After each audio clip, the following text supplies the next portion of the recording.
Assalamualaikum warahmatullahi wabarakatuh. Di sini saya akan menjelaskan tentang pengaruh keputusan strategis bagi perusahaan.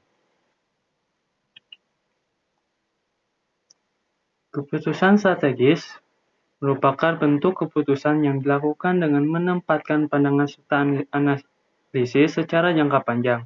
Bentuk analisis tersebut menekankan pada pandangan serta dampak yang mungkin bisa terjadi di kemudian hari, serta kondisi keputusan tersebut membawa pengaruh pada aplikasi pekerjaan yang dilakukan.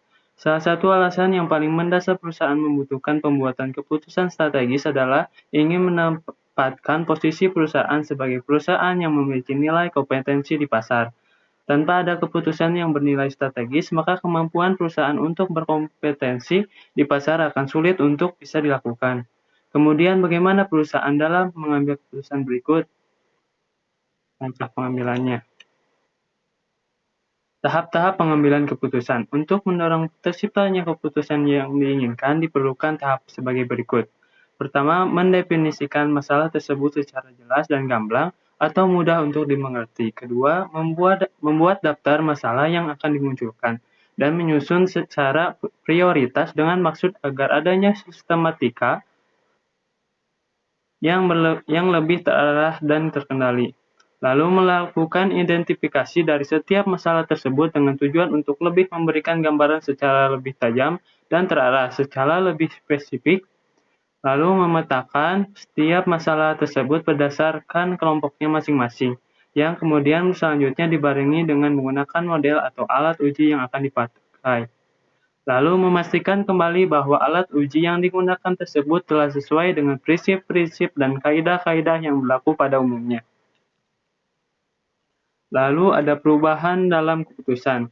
Yang pertama, ceremental.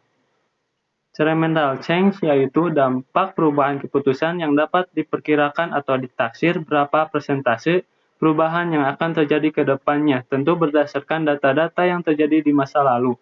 Lalu, turbulence change merupakan pengambilan keputusan dalam kondisi perubahan yang sulit untuk diperkirakan. Contohnya kondisi bencana alam, perubahan kondisi politik, dan sebagainya. Walaupun data-data tersebut ada, namun kejadian seperti itu belum tentu memiliki kesamaan kondisi dan situasi seperti dulu.